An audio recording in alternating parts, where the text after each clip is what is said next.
Je pense que c'est la bouteille à moitié vide et à moitié plein. Le contexte anxiogène a été créé par un certain nombre d'anomalies qui ne sont pas dues au club de l'Olympique Lyonnais, puisqu'on a vu arriver des supporters qui n'étaient pas prévus, qui n'avaient pas de billets, qui ont pu rentrer avec la complicité évidemment d'autres qui avaient obtenu un certain nombre de billets, mais qui les avaient obtenus en France, alors que ces billets-là à l'étranger étaient interdits, puisqu'il y avait du côté de l'Allemagne en particulier un risque d'avoir des gens qui n'ont rien à faire dans un stade. On a vu un certain nombre de bagarres d'ailleurs à leur origine quand ces supporters allemands sont arrivés.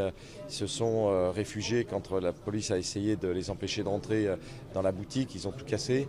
Et puis par la suite, ce qui a été extrêmement grave, ce sont les jets d'engins pyrotechniques, d'engins qui ont brûlé nos supporters, qui ont fait des dégâts considérables et qui a engendré ce mouvement de panique qui a fait que les portes, ce qui est fait pour, se sont ouvertes.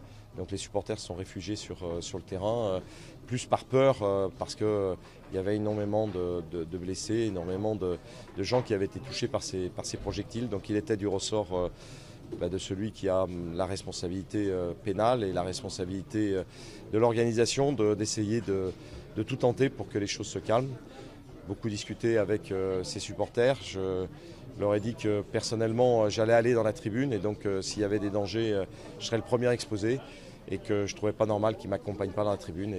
Et en fait, tout le monde a eu une attitude extrêmement positive. Tout le monde est revenu dans la tribune. Le préfet de police a repris en main l'ensemble du secteur du 3e niveau en faisant en sorte que les Turcs ne lancent plus ces projectiles et tout a pu rentrer dans l'ordre. Donc voilà, sur la partie je dirais opérationnelle, je pense que ça a servi aussi à nos joueurs qui ont fait un match tout à fait courageux, en particulier à la deuxième mi-temps.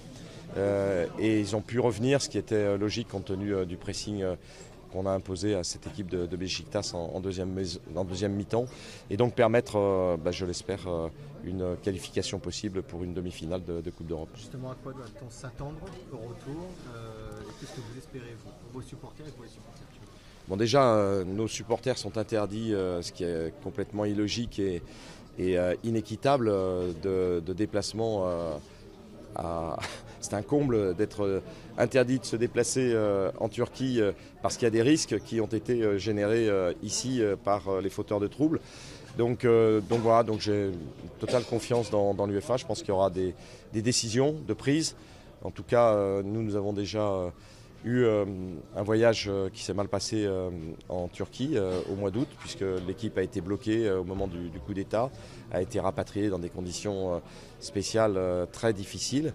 Et donc voilà, donc 3 jours après un référendum qui est très important pour les dirigeants turcs, je me demande quelle est la bonne solution.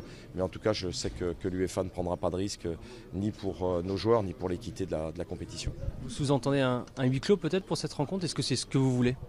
Non, je ne veux rien. J'ai pris mes responsabilités. J'espère que l'UEFA prendra ses responsabilités aussi. Parce qu'une compétition aussi belle que cette Champions League ou cette Europa League ce soir, quand on arrive dans les tours finaux, ne doit pas être dépendante, je dirais, du comportement, mais aussi en fait du côté complètement incontrôlable de ce qui s'est passé. Et on a évidemment toutes les preuves à l'appui, puisqu'il y a 300 caméras dans le stade. Donc on voit exactement qui jette les fumigènes, qui lance les pétards qui sont des pétards agricoles, donc extrêmement dangereux. Donc voilà, donc moi je fais confiance à l'UEFA. Je ne réclame rien si ce n'est l'équité et puis surtout des sanctions graves contre ceux qui ont blessé nos supporters. Sur le plan sportif, Président, c'est le sourire de la soirée, c'est qu'il y a énormément d'espoir pour ce match retour, pour une qualification en demi-finale. Oui, je peux vous dire que le contexte aussi a joué, je pense, sur nos joueurs. Ils se sont libérés en deuxième mi-temps. Je pense qu'on a montré aussi un visage qui permet d'envisager des choses positives. On a pris l'ascendant sur cette équipe, elle a fait des erreurs, on a tiré encore sur le poteau. Et je pense qu'on a physiquement fait un très bon match, en particulier en deuxième mi-temps. Donc c'est vrai qu'il y a l'espoir. pour Lyon de se qualifier, pour la France de prendre des points UEFA. Et ce sont les deux bonnes nouvelles, je dirais, de la semaine, parce qu'il y a tellement de mauvaises nouvelles avec ce qui s'est passé à Dortmund, avec ce qui s'est passé ce soir ici, qu'il faut retenir pour la France les deux victoires de Monaco et de Lyon en quart de finale de Coupe d'Europe. Il y a longtemps que je pense que ce n'était pas arrivé. Ça vous fait du bien de voir votre équipe avec ce visage en seconde période, après la déconvenue face à Gagnon. Oui, je pense qu'effectivement, bon, j'ai pas bien vu le match puisque j'étais avec les supporters et au premier rang, je vous garantis qu'on ne voit pas grand-chose. Donc ils ont beaucoup de mérite de pouvoir animer le virage et de suivre tout ceci. Mais voilà, j'ai vu effectivement un changement extrêmement important. Puis j'ai parlé avec eux à la fin. Je sens qu'il y a un esprit absolument incroyable, qui est l'esprit de Rome qui revient et qui fait que voilà, la deuxième mi-temps sera difficile, le deuxième match sera difficile, mais je pense qu'on a une certaine chance de pouvoir se qualifier. En tout cas, on va jouer à fond cette possibilité-là.